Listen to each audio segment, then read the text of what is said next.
Buat kalian yang mau mensupport channel ini dengan donasi, atau emang sekedar mau beli mimin kopi, kalian bisa pilih antara Super Thanks atau Saweria. Gue sih nggak masalah kalian pilih yang mana. Cuma kalau bisa, lewat Saweria aja. Soalnya kalau YouTube, potongannya gede, 30%. Kalau Saweria, cuma 5%. Untuk link Saweria, kalian bisa klik aja di atas kanan nih. Atau bisa cek di kolom deskripsi. Tapi kalau mau support, nggak harus donasi kok. Dengan kalian nonton sampai habis, dan memberikan like pada video ini, itu udah ngebantu banget buat support channel ini. Oh iya, kalian juga bisa join nih ke grup Telegram komunitas cerita manhwa yang baru. Untuk linknya, gue tampilin di layar ya. Tapi kalau malas ngetik, cek aja kolom deskripsi. Di sana, kalian bisa sharing nih topik seputar manhwa dan kawan-kawan, dan juga ketemu teman baru. Kalau mau info terbaru dari Mimin, misalnya upload kapan atau misalnya ada telat upload, Mimin pasti akan langsung infokan di Telegram. Makanya, jangan lupa join ya. Nggak perlu berlama-lama lagi, kita mulai aja ceritanya. Halo guys, Sabik di sini, dan sebelum mulai ceritanya, gue mau ngumumin nih kalau Mimin sekarang ngadain giveaway. Mimin mau giveaway satu buah HP baru saat nanti udah menyentuh 50.000 subscriber. Untuk ikut atau berpartisipasi ada beberapa syaratnya nih, tapi simple banget. Syarat dan ketentuannya kalian bisa lihat nih di Instagram Mimin. Instagram Mimin tuh nih, Mimin tulis nih HP Sabik 12, atau kalian bisa lihat aja nih di link di deskripsi, udah Mimin cantumin di bawah. Di Instagram Mimin itu ada postingan dengan logo cerita manhwa. Nah, di sana kalian bisa lihat tuh syarat dan ketentuannya. Gak susah kok, syaratnya simple banget. Gak pakai ribet, gak pakai susah. 2 menit selesai. Pemenangnya akan Mimin umumin saat udah menyentuh 50.000 subscriber. Tunggu apa lagi? Makanya yuk, buruan subscribe biar cepet-cepet giveaway-nya. Nanti bakal ada giveaway terus kok, tenang aja. Oke, segitu aja. Kita lanjut ke ceritanya. Kau cukup bermulut besar. Sebenarnya, aku gak ingin menggertak yang kecil dengan yang besar. Tetapi kau terlalu berani menindas yang kecil dengan yang besar. Yang mana Hotel Changcheng? Baik, selesaikan untukku. Petugas Song berkata. Ayo pergi, jangan membuatmu kehilangan muka. Uyang berkata, menghubungi koneksi. Di Changcheng, aku memiliki hubungan dengan sayangku ini. Dan kau adalah seekor tikus got. Mengerti? Cao Pin menambahkan nih, orang muda harus belajar menundukkan kepala. Bagaimanapun juga, berpura-pura menjadi kuat, ada harga yang harus dibayar. Lalu tiba-tiba ada menelpon HP si Cao Pin nih. Siapa itu? Hei, jangan bicara. Ini ketua. Halo? Apa? Bos besar. Uyang bertanya. Ada apa? Apa yang terjadi? Plak, Uyang digampar sama si Cao Pin. Kau membuatku bunuh diri. Dasar jalang. Lalu Cao, bagaimana bisa kau memukulku? Si Cao Pin membalas nih. Kau hanyalah seorang selebgram yang bodoh. Bagaimana mungkin aku melarang pemilik restoran untuk mencicipi hidangan restorannya sendiri? Hah? Restoran ini miliknya? Bos, maaf, aku salah. Mulai hari ini, kau akan diturunkan menjadi manajer restoran. Dan kau akan menjadi manajer umum kalau kinerjamu baik. Oke, aku akan mematuhi bos sepenuhnya. Shako berkata, aku gak suka aturan memakai pakaian formal untuk makan. Aku akan mengubahnya sekarang. Das ini sangat mendesak. Aduh, sehingga aku gak ingin memakainya lagi untuk waktu yang lama. Dalam hati petugas Fang, apakah pria ini seperti yang dalam legenda yang bisa mengubah aturan dengan satu kata aja? Lalu si Wuyan, dia tiba-tiba mengambil sepatunya dan siap-siap untuk menyerang nih. Dalam hati Wuyan, Fang Yanan, jangan kau pikir aku takut padamu hari ini. Aku ingin membalas dendam. Menggunakan sepatunya, dia mau menyerang, tapi dengan cepat ditahan nih oleh Xiaoke. Terus Wuyan ditampar. Apa kau cari mati? Dan si Wuyan langsung terempas. Wuyan berkata, hei Cao, wanitamu sendiri dipukuli dan kau hanya diam aja. Kau pria yang penuh omong kosong. Xiaoke bertanya nih, dia bersamamu udah berapa bulan? Si Cao Pin menjawab nih, kurang dari sebulan. Xiaoke berkata, kalau begitu aku akan memberitahumu sesuatu. Apa? Dia hamil 3 bulan. Dalam hati Xiaoke, The Dark Bible adalah hal yang baik, bahkan memiliki semacam denyut nadi kungfu. Cao Pin berkata, wanita jalang, beraninya kau menipuku? Uyang berkata, Lao Cao, dengarkan aku, mantanku sebelumnya telah mencampakkanku. Plak, ditampar. Aku akan memberimu pelajaran. Kau ingin mati? Terus dihajar tuh si Wuyan sama si Cao Pin. Lalu petugas Fang bertanya nih, bagaimana kau tahu kalau dia hamil? Xiaoke menjawab, aku melihatnya untuk pemeriksaan kehamilan dan itu kebetulan sekali. Petugas Fang bertanya nih, apakah hotel ini benar-benar milikmu? Xiaoke menjawab, aku memberikan uang kepada orang lain untuk mengurus kasus konsumsi putaran demi putaran dan mereka berinvestasi di mana-mana. Aku nggak mengetahuinya sampai hari ini. Lalu sekarang kita pergi nih ke, oh ini kita lihat ada si Kau nih, seorang bawahannya berkata, Tuan Kau, Bos Xiao menelpon kemarin untuk memberitahumu agar berhati-hati dengan Hai Cheng. Kau merespon, dia orang yang gak tahu apa-apa. Yaudah, pergi dan tambahkan 2 penjaga keamanan. Baik, tapi tiba-tiba muncul nih si Batu sama si Baru. Hah, apa yang sedang kau lakukan? Pak, kau dihajar sama si... Ini Batu baru nggak kelihatan. Terus diinjak, terus si Cirui mengambil nih stempel dari perusahaan kau. Nona muda, aku mendapatkan segel resmi. Oke, kerja bagus. Ciao Cirui, kenapa kau mencuri segel resmiku? Aku mengambil alih saham grup kau dari Xiaoke. Setelah mengangkat plakat, aku sekarang menjadi pemegang saham utama grup kau. Sekarang aku adalah ketuanya. Terus kau ditendang keluar. Terus si kau pergi nih ke Xiaoke. Xiaoke, semua hal baik yang kau lakukan, kau harus bertanggung jawab sampai akhir. Xiaoke berkata nih, jangan menangis, aku tidak akan meninggalkanmu sendirian. Petugas Wang berkata, Xiaoke, apa yang kau lakukan padanya? Xiaoke menjawab, apa yang bisa aku lakukan? Apa aku bercanda dengannya? Lalu tiba-tiba datang nih Cinceng dan juga si Ciusi. Cinceng berkata, nggak baik, sesuatu yang besar terjadi. Xiaoke, tolong. Ciusi berkata nih, pagi ini aku menerima telepon dari Departemen Polisi Kriminal mengatakan bahwa akunku dicurigai melakukan pencurian uang di luar negeri. Polisi telah mengeluarkan surat perintah penangkapanku. Tolong bantu aku nggak ingin masuk penjara. Xiaoke bertanya, kenapa adegan ini berasa begitu akrab, Fang? Petugas Wang berkata nih, selain itu, apakah polisi memintamu untuk mengirimkan uangmu ke rekening keamanan? Ciusi menjawab nih, iya, bagaimana kau tahu? Apa kau sudah mengirimnya? Iya, sudah. Aku telah mengirimkan semua dana yang bisa dimobilisasi perusahaan dengan uangku sendiri, yaitu sekitar 10 miliar. Hah? Ini krisis besar. Petugas mana yang memanggilmu? Ciusi menjawab nih, itu adalah Kapten Fang Yanan.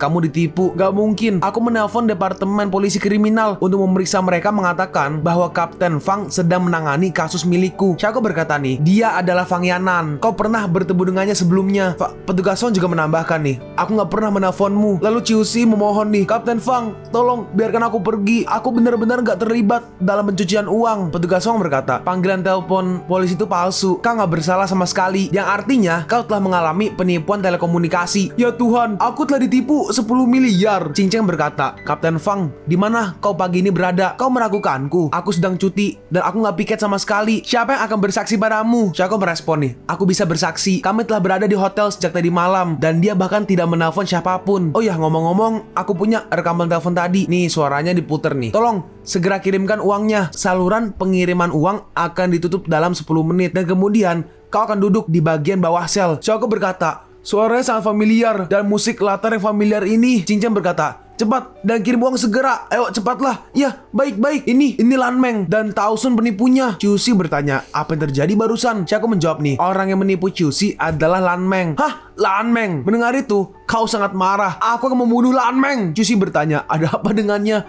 Xiaoke menjawab, dia juga adalah korban dari penipuan Lan Meng.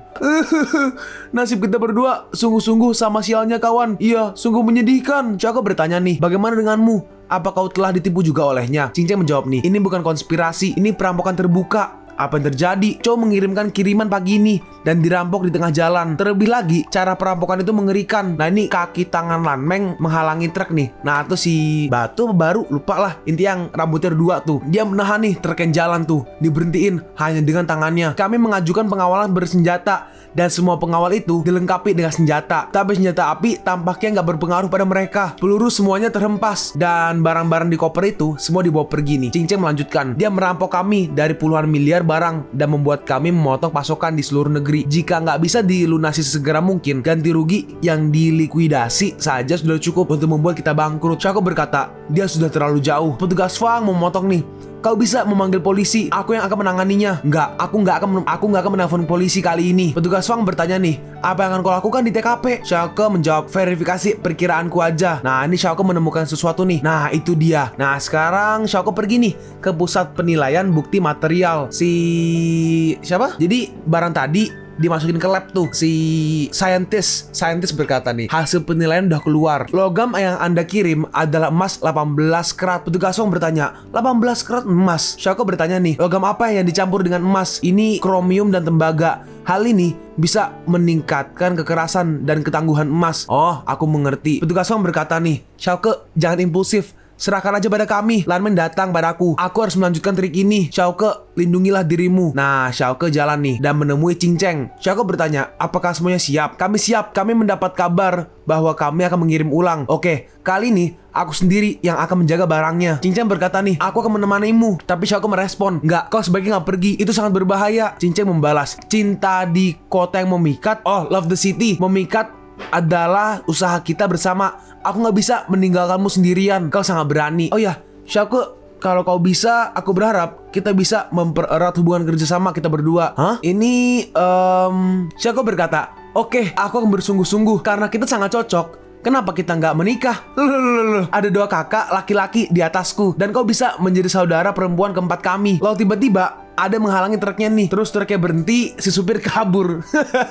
Terus saat mereka mau membuka pintu box truknya, pintunya tiba-tiba terbuka dan langsung ditendang oleh Xiaoke nih. Xiaoke berkata, hari ini akan kutunjukkan padamu kekuatan pria sains. Idi. Xiaoke bawa kayak semacam semprotan gitu tuh. Terus cairannya dilempar, disemprot ke orang ini nih. Dan orang itu langsung meleleh. Terus yang satu lagi menyerang dari belakang dan ditembak oleh si Qingcheng. Berani kau mengambil barang-barang milikku? Dan akhirnya mereka berdua meleleh nih tanpa sisa. Menjijikan. Ada apa ini? Xiaoke menjawab nih, ini adalah boneka emas yang terbuat dari K-Gold. Gak heran, aku gak bisa mengalahkan mereka terakhir kali. Lanmeng benar-benar musuh besar. Qingcheng berkata nih, apa yang kita lakukan sekarang?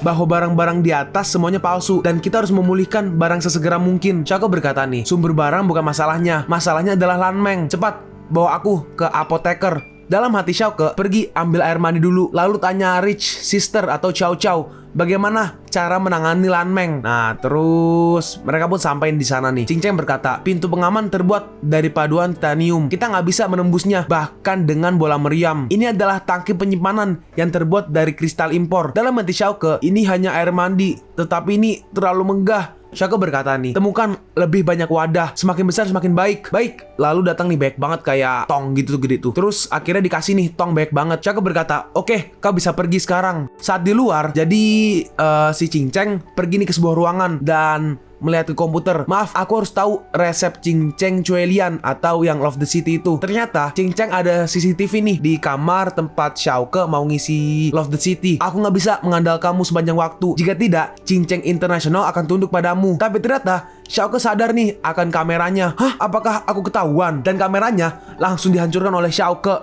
Sejak dari hari lahir, setiap pori-pori meneteskan darah dan hal-hal kotor. Hanya Chow Chow adalah wanita yang paling sejati. Nah, Xiaoke pergi nih ke rumah Chow Chow. Halo bro. Terus Xiaoke bawa tong gede nih. Xiaoke berkata, ini lem rendah formaldehida yang baik untuk tubuhmu.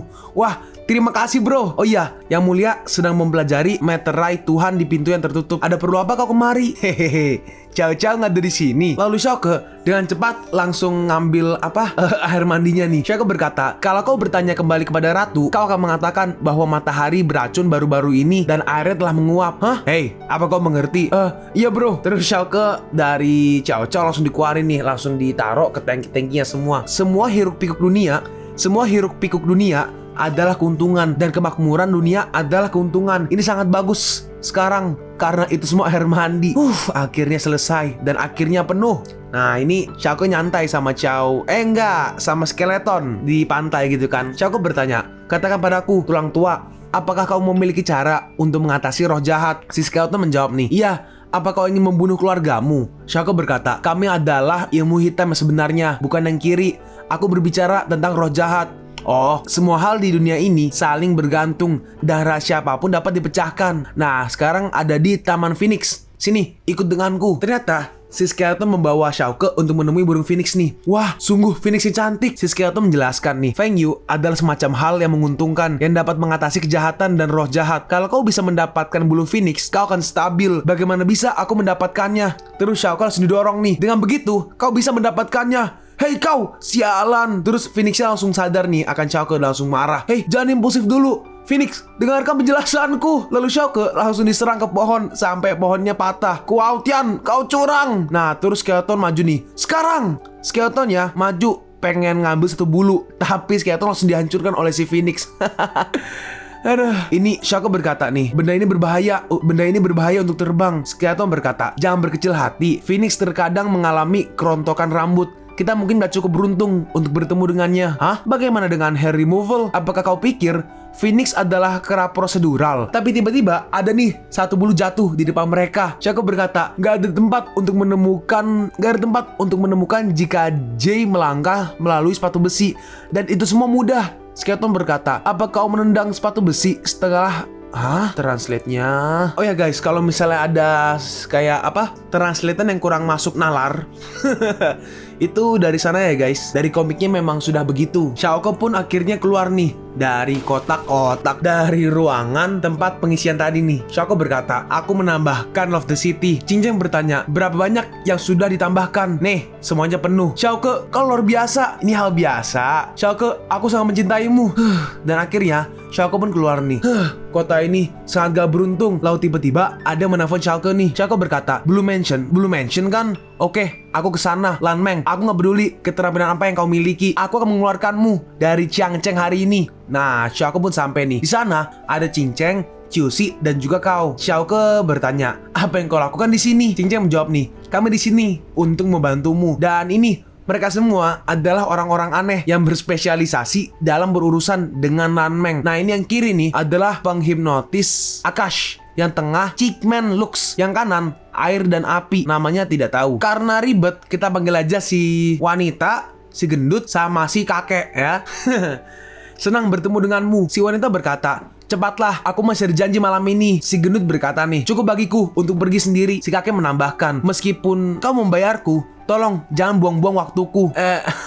Baiklah, mari kita masuk. Ini Garpurtin klasik. Mendengarkan adalah spesialisasi penting dari setiap penghipnotis. Sebagai seorang master, aku bisa mendengar tangisan dari lubuk jiwa orang-orang. Semua yang lain adalah pintu mati. Hanya yang ini yang memiliki angin. Lalu tiba-tiba banyak sekali nih muncul seperti tombak-tombak besi gitu yang mengarah ke arah mereka. Awas! Dan si gendut langsung nih memunculkan perisai dan langsung menahannya. Si gendut berkata nih, aku akan membersihkan jalan. Kalian ikuti. Shaco berkata nih, kau sangat luar biasa.